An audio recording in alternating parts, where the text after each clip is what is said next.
Hello everyone, welcome to अपनी preparation. आशा करता हूँ आप सभी लोग बिल्कुल स्वस्थ होंगे। तो दोस्तों, ये वीडियो आप लोगों के लिए काफ़ी ज़्यादा इन्फॉर्मेटिव होने वाली है, जिसमें कि लगभग आपके सारे डाउट्स क्लियर हो जाएंगे। जैसा कि रिसेंटली आप जानते हैं कि जो CGL टीयर 1 की कट ऑफ है 2023, उसने काफ़ी सारे बच्चों को जगाने का काम किया है। और जो स्टूडेंट्स 2023 के मेंस की तैयारी कर रहे थे, उनके पैरों के नीचे से ज़मीन निकालने का काम किया है, जो डेफिनेटली उन लोगों को CGL 2024 में हेल्प आउट करेगा। ठीक है। अब ये इतनी हाई कट ऑफ गई कैसे? ठीक है, ये हम इसके बारे में डिस्कस करेंगे। साथ ही साथ जो 2024 का कैलेंडर है वो कब हमको देखने को मिलेगा।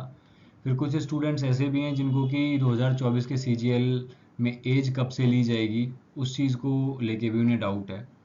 और जो 2024 की वैकेंसीज़ हैं, क्या वो कैसी रहेंगी, और साथ में मिशन मोड होगा नहीं होगा, और NRA CET को लेके भी डाउट्स हैं। ठीक है, तो वन बाय वन मैं इन सभी चीज़ों को लेके आपके जो डाउट्स हैं वो क्लियर करूँगा। सबसे पहले एक चीज़ आप समझो कि जो 2022 का CGL था, उसमें जो नंबर ऑफ़ वैकेंसीज़ थी वो कंपैरेटिव टू 23 में काफ़ी ज़्यादा थी। ठीक है, तो जो नंबर ऑफ़ स्टूडेंट्स लिए गए मल्टीपल्स में, वो उसमें ज़्यादा लिए गए वैकेंसीज़ की वजह से, और इसमें कंपैरेटिवली कम लिए गए हैं। अब होता क्या है ना कि आज के टाइम में जो पैटर्न चेंज हुआ है SSC के थ्रू, उसमें दोस्तों एक चीज़ आपको समझने की ज़रूरत है कि पहले जो SSC है उसके पास में फ़िल्टर करने के दो मौके हुआ करते थे, लेकिन आज अब क्या है, क्योंकि टीयर 1 तो हट चुका है, अब टीयर 1 नहीं होता। आपका जितना भी जो मेरिट लिस्ट है वो आपके टीयर 2 के बेसिस पे तैयार होती है, उसी के बेसिस पे आपको आपकी ड्रीम पोस्ट मिलती है। ठीक है, तो SSC के पास में सिर्फ एक मौका मिलता है, एक मौका उसके पास बचता है, जिसमें कि वो फिल्टर कर सकती है मैक्सिमम नंबर ऑफ स्टूडेंट्स को वैकेंसीज के हिसाब से। ठीक है, तो ये एक रीज़न है जिसकी वजह से जो कट ऑफ है वो हाई गई है, और जो नंबर ऑफ स्टूडेंट्स हैं वो कम लिए गए हैं। ठीक है, अच्छा, आगे अगर हम बात करते हैं तो जो वैकेंसीज हैं, पहले 2023 की ही जो वैकेंसीज हैं ये अभी बढ़ेंगी, और आप मान के चल सकते हैं कि 10,000 से ज़्यादा ये वैकेंसीज जा सकती हैं। ठीक है, क्योंकि रिसेंटली ये जो कैलेंडर हमारे पास वैकेंसीज का अवेलेबल है, ये आपका टेंटेटिव कैलेंडर है। और अब एक चीज़ आप समझो, खासकर वो स्टूडेंट जो कि 2024 का CGL देने जा रहे हैं, कि अगर आप ये एक्सपेक्ट करके चल रहे हो कि भाई 2024 में जो CGL होगा उसकी कट ऑफ जो है कंपैरेटिवली कम जाएगी, तो देखो स्टूडेंट्स, इसके चांसेस भी हाई हैं, क्योंकि जो 2024 का CGL होने जा रहा है ना, उसके अंदर जो नंबर ऑफ वैकेंसीज हैं वो डेफिनेटली हाई ही रहेंगी। ठीक है, बहुत अच्छी वैकेंसीज आपको देखने को मिलेंगी 24 में। उसका मेन रीज़न है लोकसभा इलेक्शंस, क्योंकि जब भी इलेक्शंस होते हैं ना, तो जो गवर्नमेंट होती है वो हमेशा वैकेंसीज को लेकर कंसर्न रहती है कि जो स्टूडेंट है वो नाराज़ ना हो। और CGL जो एग्जामिनेशन है, ऑल इंडिया एग्जामिनेशन है, तो ऑब्वियस सी बात है कि ऑल इंडिया स्टूडेंट की नाराज़गी या फिर उसकी खुशी की बात होती है। ठीक है, तो यहाँ पे जब ज़्यादा नंबर ऑफ़ वैकेंसीज आएंगी तो ऑब्वियस सी बात है, जो मल्टीपल नंबर ऑफ़ स्टूडेंट्स लिए जाएंगे वो भी ज़्यादा लिए जाएंगे, जिसकी वजह से जो कट ऑफ है उसमें आपको एक कमी देखने को मिल सकती है। ठीक है, अब कुछ स्टूडेंट्स इस चीज़ को लेके भी परेशान है कि जो NRA CET है, क्या कहीं वो ना हो जाए 2024 में। तो देखो, NRA CET की बात करी जाए तो ये एक लॉन्ग प्रोसेस है, और 24 के CGL में आप इतना मान के चल सकते हो कि आपका SSC द्वारा ही कराया जाएगा। NRA CET होने की जो संभावना है वो लगभग ना के बराबर है। ठीक है, क्योंकि होता क्या है ना कि इलेक्शन भी इसका एक कारण है, कि जो CET है ना, ये आपके ज्वाइनिंग प्रोसेस को काफ़ी डिले करता है।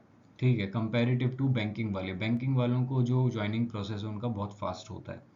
इतनी फास्ट CET के थ्रू होना लगभग ना के बराबर है, और ऐसे में जो बैंकिंग का स्टूडेंट है वो सफ़र करेगा। और वहीं अगर रेलवे के स्टूडेंट की बात करी जाए तो फिर उस बंदे को टीयर 1 में ही इंग्लिश देखने को मिलेगी, तो उसको इंग्लिश के लिए एक्स्ट्रा एफर्ट्स लगाने पड़ेंगे, ठीक है, जो कि उसके लिए एक तरीके से कह सकते हो कि उसके लिए इनकन्वीनियंस होगी, ठीक है, तैयारी करने में। क्योंकि कुछ स्टूडेंट्स ऐसे होते हैं जिनको कि इंग्लिश से थोड़ी प्रॉब्लम होती है, तो सोचते हैं कि चलो कम से कम टीयर 1 में तो इंग्लिश देखने को नहीं मिलेगी, ठीक है।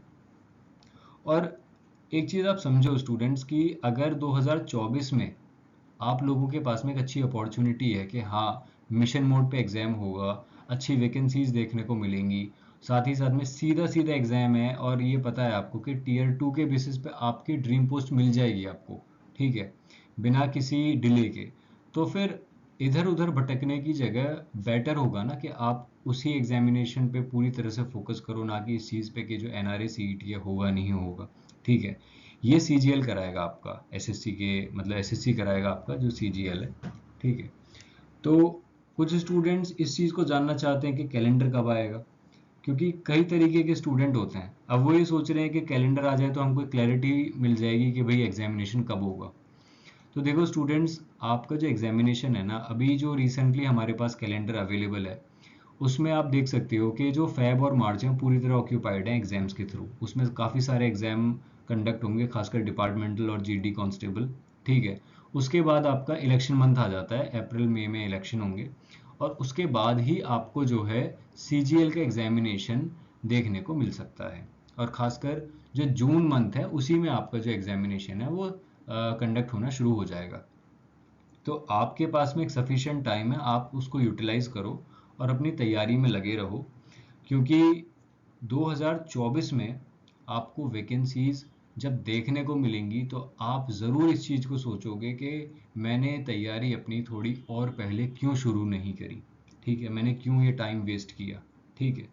तो इसलिए, और जो ज्वाइनिंग प्रोसेस है वो भी बहुत फास्ट होगा, तो इसलिए इस टाइम को मत वेस्ट करो, ठीक है। सारी चीज़ें बिल्कुल अलाइंड हैं, प्रॉपर वे में आपको देखने को मिल रही हैं कि जो एसएससी है वो कितनी तेज़ी से काम कर रहा है, और जो रिजल्ट्स हैं वो कितनी तेज़ी से आ रहे हैं। आप जो है अगर उसी को देख लो, आंसर की को देख लो, तो आंसर की पहले एसएससी लगभग 9 से 10 दिन ले लेता था एग्ज़ाम के लास्ट डे के बाद में, लेकिन अब एसएससी आई थिंक 5वें या छठे दिन ही आपको आंसर की दे रहा है, ठीक है।